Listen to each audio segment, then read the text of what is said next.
Let's start with a brief summary.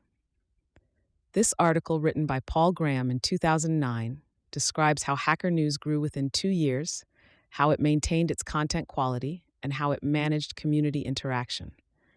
Graham argues that the most important feature of a community site is to attract people rather than technology. Graham shares strategies for protecting the site by encouraging users to behave well and preventing bad behavior. He also points out that users being too dependent on the site could be a problem, and he plans to work on this issue. Before we dive in, I want to share a quick note about how this podcast is created. As you've probably noticed, this podcast isn't voiced by a human, but by artificial intelligence. I'm obligated to inform you of this beforehand due to the rules of AI services. This podcast is made possible by our sponsor, Wope.com, an AI startup that combines content marketing with artificial intelligence to significantly boost traffic and revenue of your startups. For all the latest content, be sure to follow me at x.com, Yigit Koner. Now, let's turn our attention back to the essay. Insights gained from Hacker News and reflections on the challenges of social media platforms. Original title, What I've Learned from Hacker News. Date, February 2009. Hacker News was 2 years old last week. Initially, it was supposed to be a side project, an application to sharpen on, and a place for current and future Y Combinator founders to exchange news. It's grown bigger and taken up more time than I expected, but I don't regret that because I've learned so much from working on it. Growth. When we launched in February 2007, weekday traffic was around 1,600 daily uniques. It's since grown ycombinator.com/images 2-year traffic to around 22,000. This growth rate is a bit higher than I'd like. I'd like the site to grow, since a site that isn't growing at least slowly is probably dead. But I wouldn't want it to grow as large as Dig or Reddit, mainly because that would dilute the character of the site, but also because I don't want to spend all my time dealing with scaling. I already have problems enough with that. Remember, the original motivation for HN was to test a new programming language, and moreover, one that's focused on experimenting with language design, not performance. Every time the site gets slow, I fortify myself by recalling McElroy and Bentley's famous quote, "The key to performance is elegance, not battalions of special cases, and look for the bottleneck I can remove with least code." So far, I've been able to keep up in the sense that performance has remained consistently mediocre despite 14x growth. I don't know what I'll do next, but I'll probably think of something. This is my attitude to the site generally. Hacker News is an experiment, and an experiment in a very young field. Sites of this type are only a few years old. Internet conversation generally is only a few decades old, so we've probably only discovered a fraction of what we eventually will. That's why I'm so optimistic about HN. When a technology is this young, the existing solutions are usually terrible, which means it must be possible to do much better, which means many problems that seem insoluble aren't, including, I hope, the problem that has afflicted so many previous communities, being ruined by growth. Dilution. Users have worried about that since the site was a few months old. So far, these alarms have been false, but they may not always be. Dilution is a hard problem, but probably soluble. It doesn't mean much that open conversations have always been destroyed by growth when always equals 20 instances. But it's important to remember we're trying to solve a new problem, because that means we're going to have to try new things, most of which probably won't work. A couple weeks ago, I tried displaying the names of users with the highest average comment scores in orange. That was a mistake. Suddenly, a culture that had been more or less united was divided into haves and have-nots. I didn't realize how united the culture had been till I saw it divided. It was painful to watch. So orange usernames won't be back. Sorry about that. But there will be other equally broken-seeming ideas in the future, and the ones that turn out to work will probably seem just as broken as those that don't. Probably the most important thing I've learned about dilution is that it's measured more in behavior than users. It's bad behavior you want to keep out more than bad people. User behavior turns out to be surprisingly malleable. If people arc/ycombinator.com/newswelcome.cul to behave well, they tend to, and vice versa.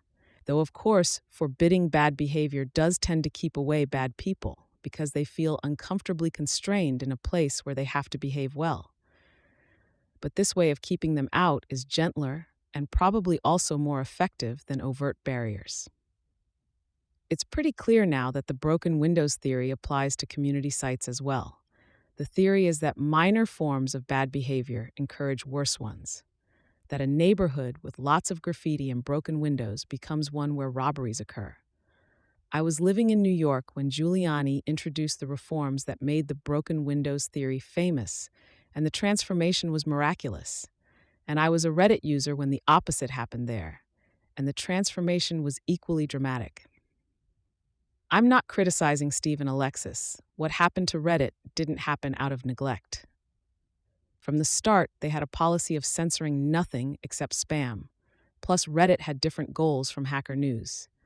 Reddit was a startup, not a side project. Its goal was to grow as fast as possible. Combine rapid growth and zero censorship, and the result is a free-for-all. But I don't think they'd do much differently if they were doing it again. Measured by traffic, Reddit is much more successful than Hacker News. But what happened to Reddit won't inevitably happen to HN. There are several local maxima.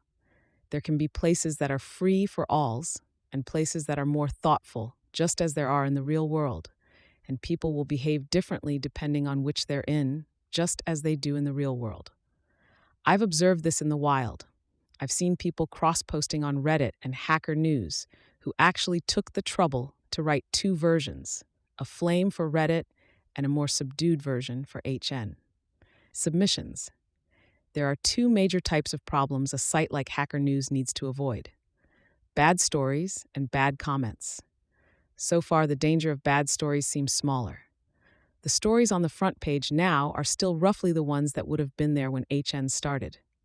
I once thought I'd have to wait votes to keep crap off the front page, but I haven't had to yet. I wouldn't have predicted the front page would hold up so well, and I'm not sure why it has. Perhaps only the more thoughtful users care enough to submit and upvote links, so the marginal cost of one random new user approaches zero. Or perhaps the front page protects itself by advertising what type of submission is expected. The most dangerous thing for the front page is stuff that's too easy to upvote. If someone proves a new theorem, it takes some work by the reader to decide whether or not to upvote it. An amusing cartoon takes less. A rant with a rallying cry as the title takes zero because people voted up without even reading it. Hence what I call the fluff principle. On a user-voted news site, the links that are easiest to judge will take over unless you take specific measures to prevent it. Hacker News has two kinds of protections against fluff. The most common types of fluff links are banned as off-topic. Pictures of kittens, political diatribes, and so on are explicitly banned. This keeps out most fluff, but not all of it. Some links are both fluff in the sense of being very short and also on topic. There's no single solution to that.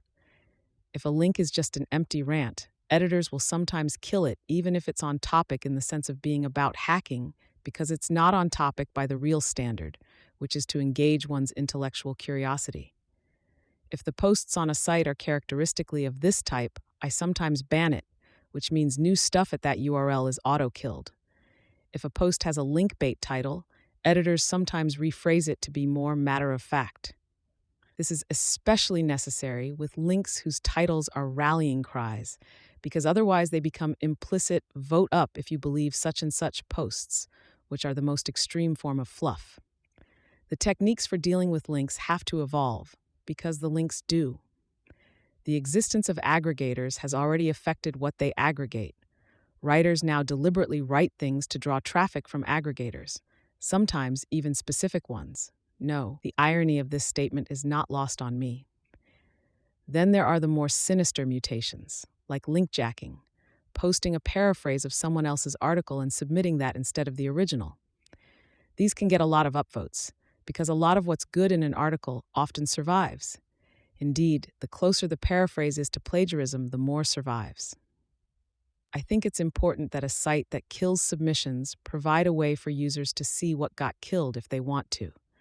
That keeps editors honest, and just as importantly, makes users confident they'd know if the editors stopped being honest. HN users can do this by flipping a switch called Show Dead in their profile. 4. Comments. Bad comments seem to be a harder problem than bad submissions. While the quality of links on the front page of HN hasn't changed much, the quality of the median comment may have decreased somewhat. There are two main kinds of badness in comments: meanness and stupidity. There's a lot of overlap between the two. Mean comments are disproportionately likely also to be dumb, but the strategies for dealing with them are different. Meanness is easier to control. You can have rules saying one shouldn't be mean, and if you enforce them, it seems possible to keep a lid on meanness. Keeping a lid on stupidity is harder, perhaps because stupidity is not so easily distinguishable. Mean people are more likely to know they're being mean than stupid people are to know they're being stupid. The most dangerous form of stupid comment is not the long but mistaken argument, but the dumb joke. Long but mistaken arguments are actually quite rare. There is a strong correlation between comment quality and length. If you wanted to compare the quality of comments on community sites, average length would be a good predictor. Probably the cause is human nature, rather than anything specific to comment threads. Probably it's simply that stupidity more often takes the form of having few ideas than wrong ones. Whatever the cause, stupid comments tend to be short. And since it's hard to write a short comment that's distinguished for the amount of information it conveys, people try to distinguish them instead by being funny. The most tempting format for stupid comments is the supposedly witty put-down, probably because put-downs are the easiest form of humor.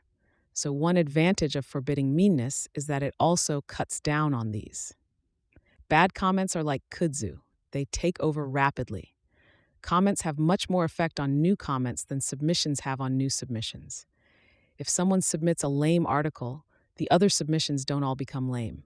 But if someone posts a stupid comment on a thread, that sets the tone for the region around it. People reply to dumb jokes with dumb jokes. Maybe the solution is to add a delay before people can respond to a comment, and make the length of the delay inversely proportional to some prediction of its quality. Then dumb threads would grow slower. I notice most of the techniques I've described are conservative. They're aimed at preserving the character of the site rather than enhancing it. I don't think that's a bias of mine. It's due to the shape of the problem. Hacker News had the good fortune to start out good, so in this case, it's literally a matter of preservation. But I think this principle would also apply to sites with different origins. The good things in a community site come from people more than technology. It's mainly in the prevention of bad things that technology comes into play. Technology certainly can enhance discussion. Nested comments do, for example. But I'd rather use a site with primitive features and smart, nice users than a more advanced one whose users were idiots or... So the most important thing a community site can do is attract the kind of people it wants. A site trying to be as big as possible wants to attract everyone. But a site aiming at a particular subset of users has to attract just those, and just as importantly, repel everyone else. I've made a conscious effort to do this on HN. The graphic design is as plain as possible, and the site rules discourage dramatic link titles. The goal is that the only thing to interest someone arriving at HN for the first time should be the ideas expressed there. The downside of tuning a site to attract certain people is that, to those people, it can be too attractive. I'm all too aware how addictive Hacker News can be. For me, as for many users, it's a kind of virtual town square. When I want to take a break from working, I walk into the square just as I might into Harvard Square or University Ave in the physical world. But an online square is more dangerous than a physical one. If I spent half the day loitering on University Ave, I'd notice. I have to walk a mile to get there, and sitting in a cafe feels different from working. But visiting an online forum takes just a click and feels superficially very much like working. You may be wasting your time, but you're not idle. Someone is wrong. /xkcd.com/386 on the internet, and you're fixing the problem. Hacker News is definitely useful. I've learned a lot from things I've read on HN. I've written several essays that began as comments there. So I wouldn't want the site to go away, but I would like to be sure it's not a net drag on productivity. What a disaster that would be to attract thousands of smart people to a site that caused them to waste lots of time. I wish I could be 100% sure that's not a description of HN.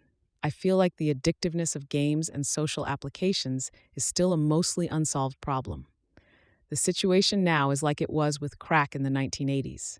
We've invented terribly addictive new things, and we haven't yet evolved ways to protect ourselves from them. We will eventually, and that's one of the problems I hope to focus on next. Notes. 1. I tried ranking users by both average and median comment score, and average, with the high score thrown out, seemed the more accurate predictor of high quality. Median may be the more accurate predictor of low quality, though. Another thing I learned from this experiment is that if you're going to distinguish between people, you better be sure you do it right.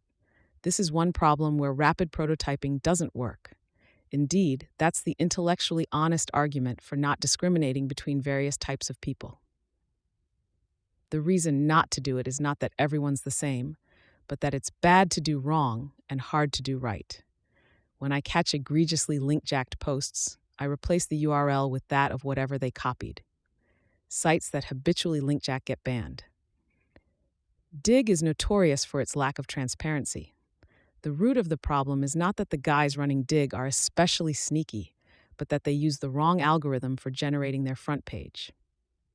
Instead of bubbling up from the bottom as they get more votes, as on Reddit, stories start at the top and get pushed down by new arrivals. The reason for the difference is that Dig is derived from Slashdot, while Reddit is derived from delicious popular. Dig is Slashdot with voting instead of editors, and Reddit is delicious popular with voting instead of bookmarking. You can still see fossils of their origins in their graphic design. Dig's algorithm is very vulnerable to gaming because any story that makes it onto the front page is the new top story, which in turn forces Dig to respond with extreme countermeasures.